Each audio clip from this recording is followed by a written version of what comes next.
Troisième et dernière partie de l'Africa Newsroom. Merci si vous nous rejoignez. Nous sommes toujours en compagnie de Francis Mouketo, politologue, Mahamat Diang, enseignant, chercheur en histoire contemporaine, Youssouf Diaby. Alors nous parlions de cette réduction du train de vie de l'État au Gabon, cure d'austérité. Contrairement à ce que je disais juste avant la pause, hein, il ne s'agit pas de la loi de finances 2018, loi de finances qui concerne le Niger, mais là alors le Gabon sur cette réduction du train de vie, vous étiez en train de pointer du doigt le fait que finalement... Au fait, dans ma logique, j'ai dit tout simplement que pour moi, je suis d'accord que le problème, ce n'est pas là où le président Ali Bongo est en train d'aller. Mais en même temps, ça fait partie des débuts de problèmes, des solutions. À partir du moment qu'il prend conscience qu'il faut réduire le train de vie de l'État, c'est à saluer. C'est ça qui est important. Il faudrait qu'on arrive à dire souvent à quelqu'un qui... il ne s'agit pas de précariser davantage Non, les il ne s'agit pas de ça. À partir du moment... Parce que la fonction publique, pour moi, c'est péjoratif. Il faut amener, faire une reconversion des peuples et des mentalités. Il faut supprimer la fonction publique? La fonction publique, non. Ce n'est pas qu'il faut supprimer la fonction publique à 100%, mais il y a le service minimum qui doit rester. La France, il doit rester là. D'ici 2025, on ira à ça à partir de la France. Le recrutement, c'est-à-dire qu'au fait, l'Afrique, on ne doit pas...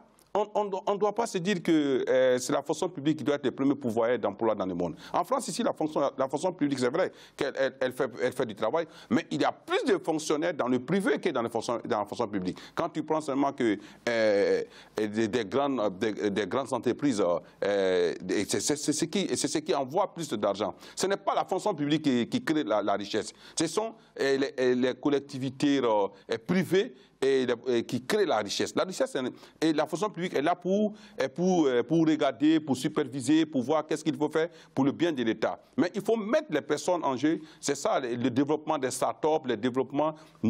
Pour moi, l'Afrique, pour qu'on puisse aller à un développement durable en Afrique, il faudrait qu'on mise beaucoup sur le privé et non pas sur la fonction publique. Ça, c'est clair.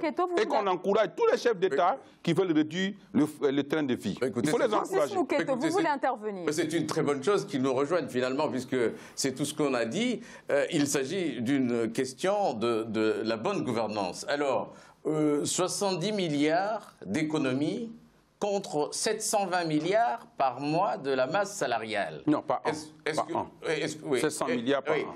Est-ce que vous trouvez logique par rapport à cette masse salariale? Je ne trouve pas logique.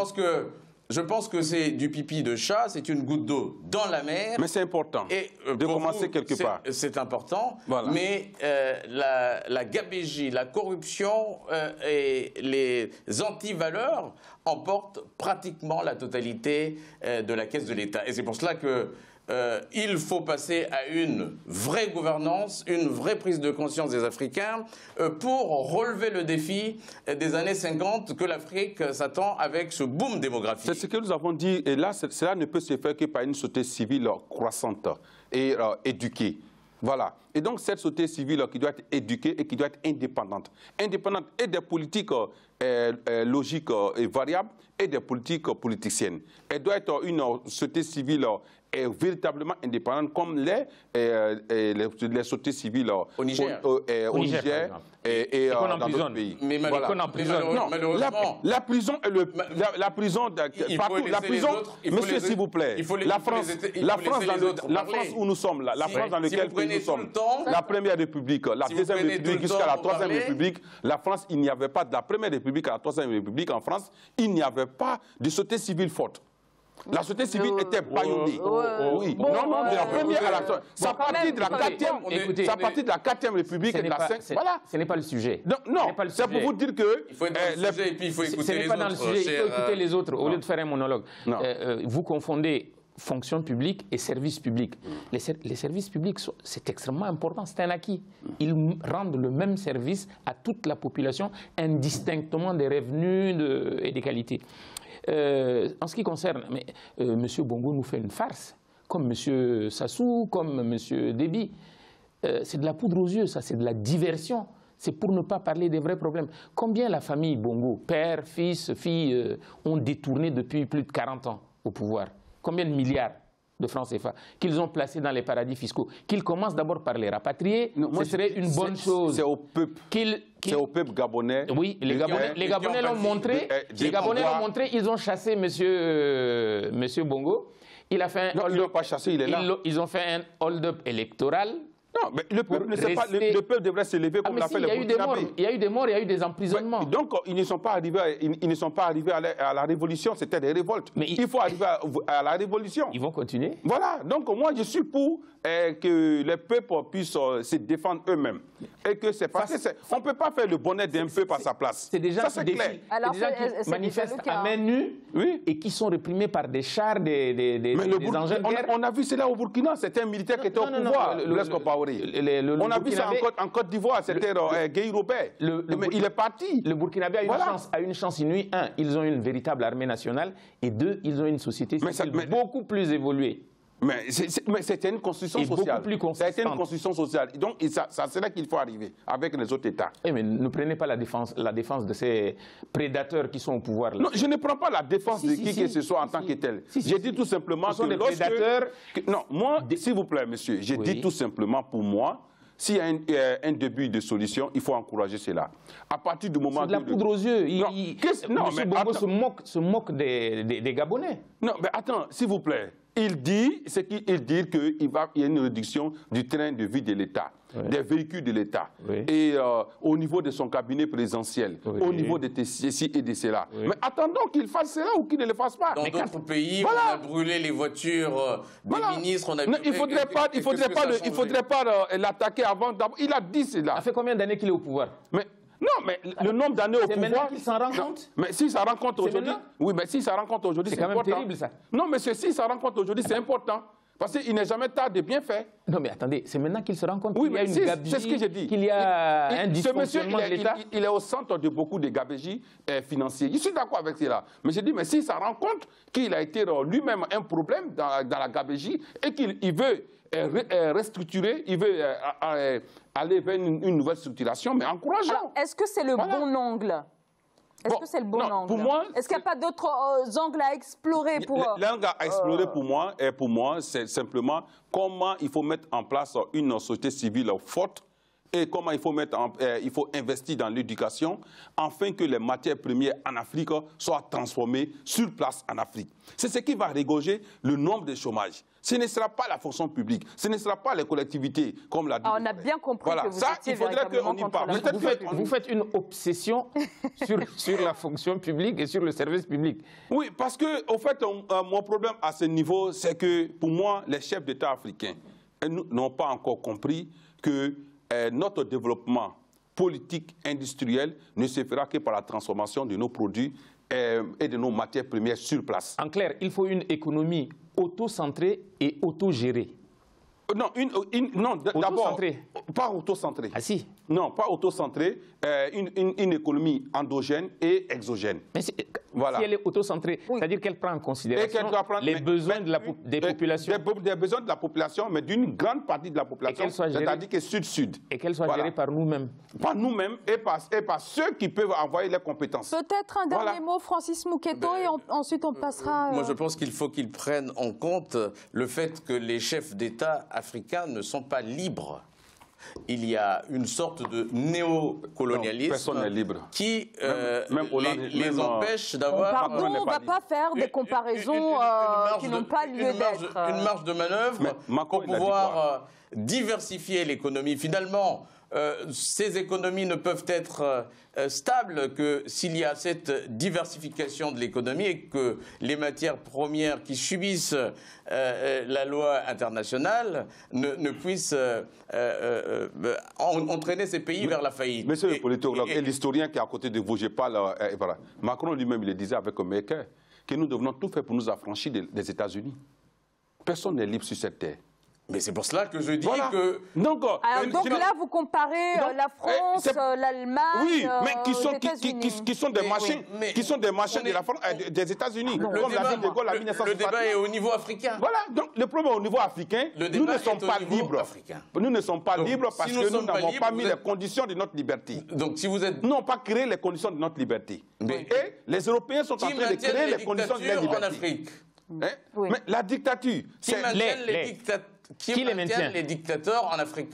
Si vous êtes logique avec vous-même. Non, ceux qui les maintiennent, et il faut le dire, ce sont les Occidentaux. Alors? Oui, mais maintenant... Plus particulièrement, parler du gouvernement français. Bon, oui. Que vous avez de la peine, vous avez du mal à le dire. Alors, non. Alors, je ne sais pas s'il nous reste suffisamment de temps, sans doute qu'on va me le dire, mais on va essayer de passer à une autre actualité dans notre Zoom Société consacrée aujourd'hui à la santé communautaire. Bon. Et on prend la direction du Congo-Brazzaville. Dans un contexte de paupérisation, la situation sanitaire du pays demeure inquiétante. Dans certaines villes comme Pointe-Noire, par exemple, à peine 34% de la population a accès aux services de santé. Les chiffres sont encore plus alarmants lorsque l'on se trouve dans les milieux ruraux. Dans ce contexte, les programmes gratuits axés sur la santé communautaire prennent tout leur sens. Des programmes qui comprennent l'hygiène, la santé publique, mais également le volet sensibilisation et prévention. Illustration à Kintala, dans le département du Poul. C'est un reportage signé d'Eva Panzou. Plus de 30 000 personnes sont attendues à la 10e campagne de soins gratuits, le programme de santé communautaire qui se tient du 10 juillet au 8 août 2018 à Kinkala, chef-lieu du département du Poul. Auprès de la population, l'attente a été longue et les malades de Kinkala doivent être privilégiés. Je souffre du kyste et de plusieurs autres maladies que je découvrirai certainement après l'examen des médecins du programme de santé communautaire. Je détiens les documents de mes précédentes analyses effectuées à l'hôpital de Makelekele. Je veux que le programme commence pour que nous soyons tous sauvés. Nous n'avons pas assez d'argent, mais il est en train vraiment de faire un grand pas pour la santé des pauvres. Ça, c'est vraiment magnifique. C'est à Kinkala que l'hôpital est venu s'implanter. Il faudrait qu'on commence avec les gens de Kinkala. Sur le site choisi, l'installation des hôpitaux mobiles a été effectuée dans le délai et toutes les difficultés liées à l'eau et à l'électricité ont été surmontées. Nous sommes arrivés ici il y a pratiquement 3 semaines et on a eu 2 semaines de montage. Et quelques difficultés que nous avons rencontrées ici, c'était juste en eau et en électricité.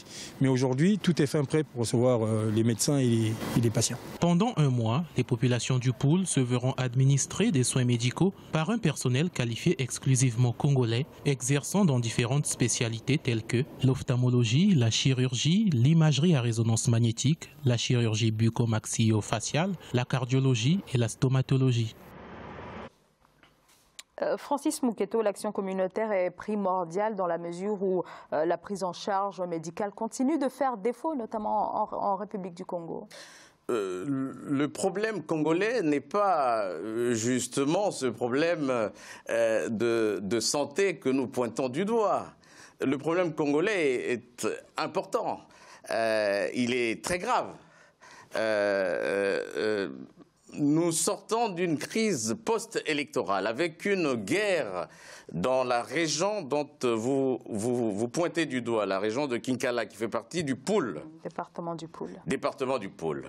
Et dans ce département, il y a une crise humanitaire que tout le monde a suivi, tout le monde a vécu de par les reportages, par la dénonciation des ONG qui mettaient en avant ce problème.